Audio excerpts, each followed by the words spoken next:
Shalom, welcome to GMS Gallows on the Streets.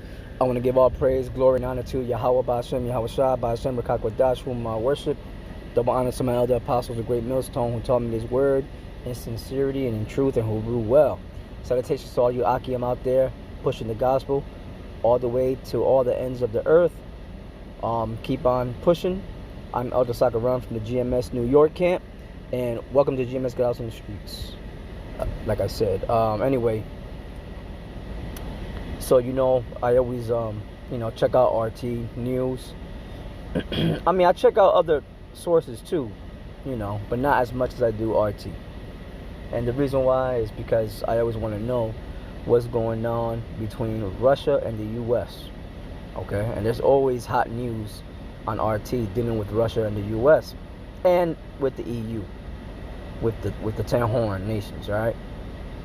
The EU. So I'm gonna go into this article just a little bit into it. As always, I'll put the link in the description box below, and you can check out the full article for yourself and read it in full for yourself.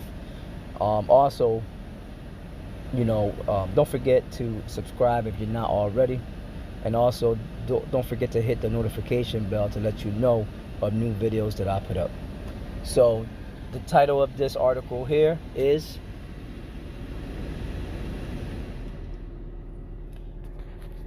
U.S. and Russia after the INF Treaty. What should Europeans fear? Well, Europeans should fear the sum of all fears, which is total annihilation by way of thermonuclear fire, thermonuclear missiles, right? As should all nations, okay? Because that's what's coming, a great fire, a great shaking. The scriptures speak about there shall be a great shaking in the land.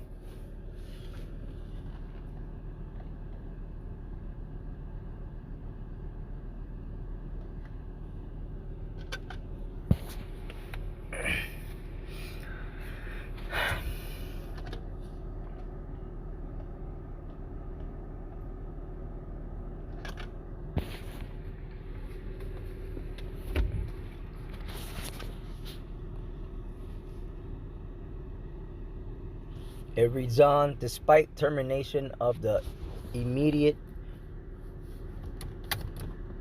and it reads, despite termination of the immediate range nuclear forces treaty soon, deployment of new missiles is unlikely, but a disrupted security environment may give rise to provocative incidents inviting Russia to partake. Given that there is a low probability that the U.S. will change its stance of issuing ultimatums to Russia, the treaty will be terminated in August. Although the INF didn't reflect the current global order, as it applied only to the U.S. and the successor states of the Soviet Union, European nations perceived it as a security guarantee against dangerous military buildups on their soil.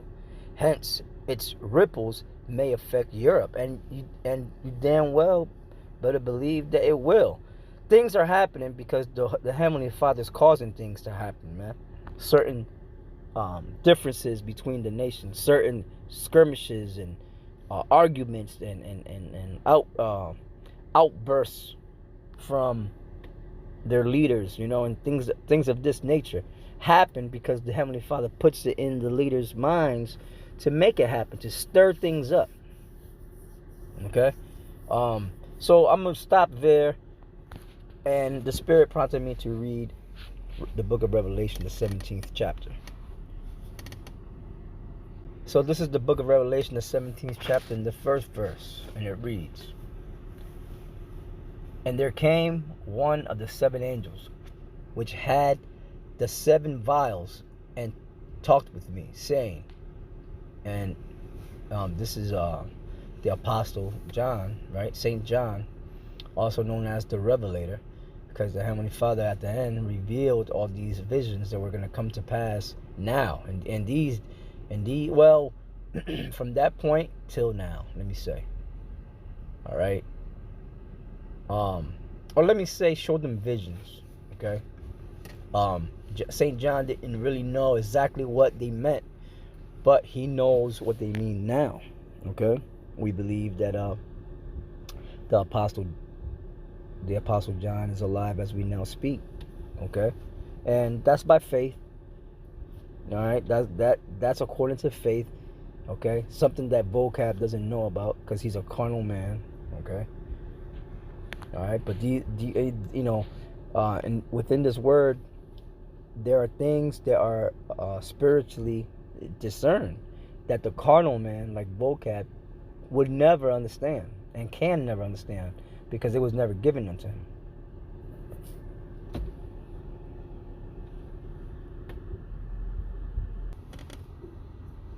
And it reads, "And there came one of the 7 angels, which had the 7 vials, and talked with me, saying unto me, Come hither, I will show unto thee the judgment of the great whore that sitteth upon many waters,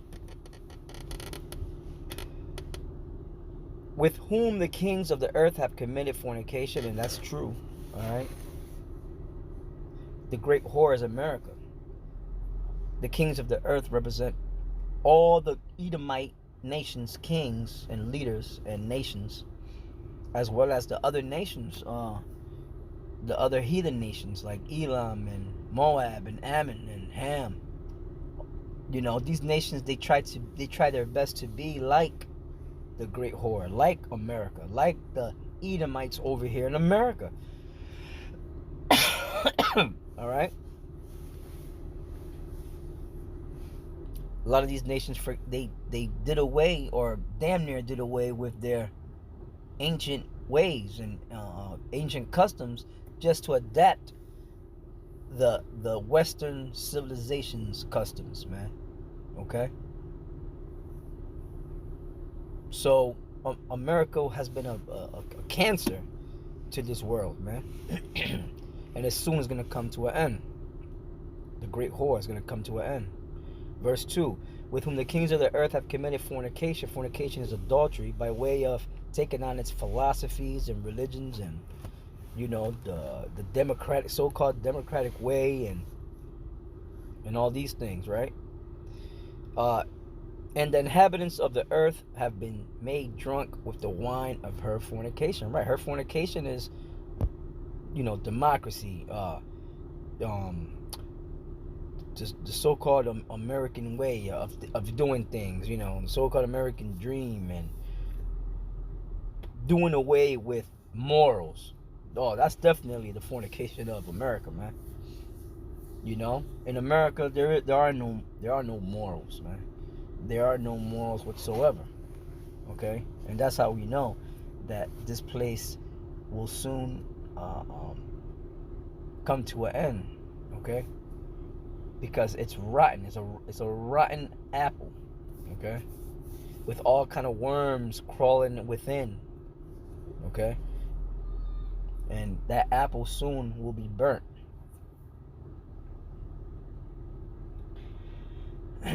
"So he carried me away in the spirit into the wilderness, and I saw a woman sit upon a scarlet-colored beast, full of names of blasphemy, having 7 heads and 10 horns." Now, the woman is America, Babylon the Great, the whore. Okay, scarlet-colored beast. Scarlet represents red. Scarlet. I said it like that because back in the day, that's how High Priest Ariad used to say it.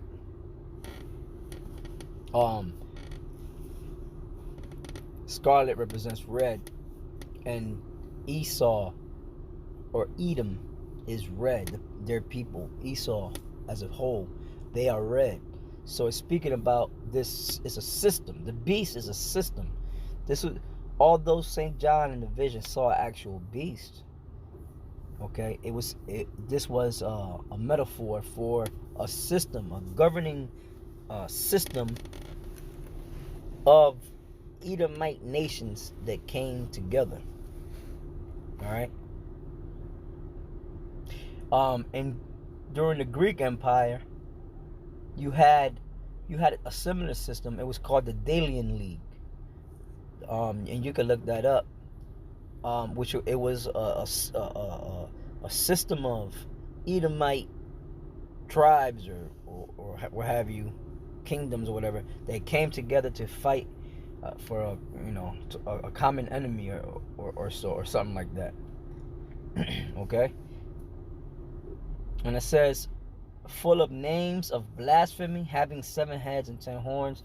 Yeah, some of the blasphemies, the blasphemies. Some of the blasphemies, you can, the so-called white image of who they say is the son of the Heavenly Father. That's blasphemy right there. Because you're trying to say that the son of the Heavenly Father had leprosy, that he looked white, and to look white according to the law of the Heavenly Father that was given unto Moses, that was given unto Israelites, according to the law. All right, it lets you know. Leviticus the 13th chapter. It explains. I believe it's the 13th chapter. Yes, it explains to you that to look white, okay, is a curse of leprosy. So that's blasphemy right there. And then it goes into all the other philosophies and religions that the America allow, right? The polytheism that goes on in America, because America is Rome all over again. And in Rome, that's what they allowed. They allowed any nation that was there to serve their God. They'll find their God. They'll find their God somewhere in a thing called the Pantheon, which was a temple that had all gods from all over the damn place. And you could go in there and worship it. And worship. Alright? Worship, find your God and worship it. And that you could do that here in America, man. The Roman Catholic system, the Roman Catholicism, and their churches, that's a part of it. Hell, that's why it's called Roman Catholicism, because it started out in Rome, then it spread throughout the whole world. Then they allow Islam, then they allow Hinduism, then they allow Buddhism, they allow Zoroastrianism, they allow, you name it. Yeah, so it says that there are 7 kings, 5 are fallen, so that's that would be the Spanish, the French. I'm sorry. Let's go back. It says, and there are 7 kings, 5 are fallen. The Greeks, the Spanish, the French, Germania Major and Germania Minor. And then it said the one that is, or during John's time there was, is the Roman Empire. And the other is not yet come. It's talking about Britain. And when he cometh, he must continue a short space. Yeah, the British Empire, okay? With their colonialism and all that, they continue. They were strong, but they continue for a small portion of time in comparison to the other kingdoms that were before them.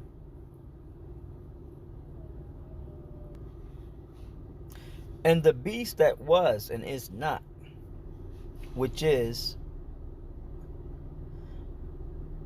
America, even he is the 8th, because America came out of Britain, and is of the 7, right? In other words, America is the sum of all these kingdoms, and goeth into perdition. So she's gonna go into perdition, into destruction, man.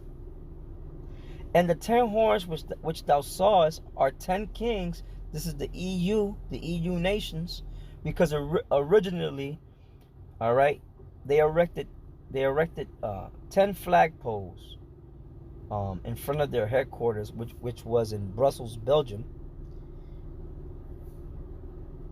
which is in the shape of a broken cross, okay, showing you that they're against Yahushua. They don't give a shit about him being crucified and all that, okay. which have received no kingdom as yet. During St. John's time, they didn't receive no kingdom. Everything happened in the future, man. All right, that was way into the future, man. You know, damn near 2,000 years after this vision, man. It says, which have received no kingdom as yet, but receive power as kings 1 hour with the beast. So the EU, the European Union, they received power from that time till now. And now is the time when Yahushua is going to come back to destroy them and take their crowns. That's why he's known as the King of Kings and Lord of Lords, man. These have one mind, right? One mind, one global agenda, the new world order, man. One mindset. And shall give their power and strength unto the beast. They're going to be down with NATO. NATO is the beast, okay? America's the whore. NATO is the beast. The EU are the 10 horns. These shall make war with the Lamb. The Lamb is Yahushua. We know that, right? And the Lamb shall overcome them. And this is the same Lamb that was slain. When you read the book of Revelation, the 5th chapter, tells you there was a lamb that was slain, man. Right? And it made war with the nations. And under his feet he had all kind of crowns. It says, and the Lamb shall overcome them, meaning to overcome means to destroy them. All right? To overcome don't mean like Martin Luther King had said, to march down the damn street with a whole bunch of women and children and men or whatever and get sprayed down by the damn enemy, by the damn devil. To overcome means to put your enemy in chains, man, in bondage and slavery. Take them over and make them tributaries unto you. For he is the Lord of lords and King of kings, and they that are with him are called, which that goes back to Revelation, the 8th chapter, I believe in the 16th verse.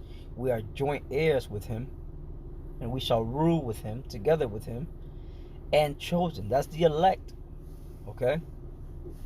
Not all are called, and not all are chosen, and not all are faithful, man. And it says, and they that are with him are called and chosen and faithful. And he saith unto me, the waters which thou sawest, where the whore sitteth, are peoples and multitudes and nations and tongues.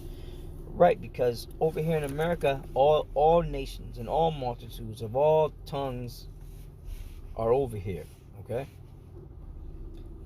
And the 10 horns which thou sawest upon the beast, these shall hate the whore. So eventually they were down with the beast. They served the beast. And then they just dealt with the whore because, hey, it was like a package deal. And then they started hating the whore because the whore was, shooting them shots and trying to control them. So they said, look, man, this is the problem right here. This nasty ass whore riding our beast, so to speak. So then they said, look, we gotta burn this bitch, man, because that's the judgment that's fitting for a whore anyway, according to the law, right? Burn her ass or stone her ass to death, or let her get eaten by dogs. It says, and the 10 horns which thou sawest upon the beast, these shall hate the whore, and shall make her desolate and naked, and shall eat her flesh and burn her with fire. The eating of the flesh and the burning of the fire is one thing. That's the thermonuclear missiles and destruction, the fire. All right, that's going to burn America up. For the Most High hath put in their hearts to fulfill his will and to agree and give their kingdom unto the beast until the words of the Most High shall be fulfilled. That's happening right now, and we're waiting for this time. All right, until the time the words of the Most High shall be fulfilled, meaning prophecy, right? We're waiting for the mark of the beast. We're waiting for, the nations to fight against the nations, the race riots, right? The pestilences, the famines, right? We're waiting for all these things, the chariots, and then ultimately the thermonuclear missiles and us being delivered, man. And the woman which thou sawest is that great city, right, which is America. A great city because No matter where you go in America, you are a U.S. citizen. Okay? Which the word city comes out of citizen or citizens. Okay? Or vice versa. And the woman which thou sawest is that great city which reigneth over the kings of the earth. So, with that, Akim, I hope this was an edifying lesson. Once again, don't forget to subscribe, hit the notification bell. This is Elder Soccer Run. Once again, signing off. Shalom.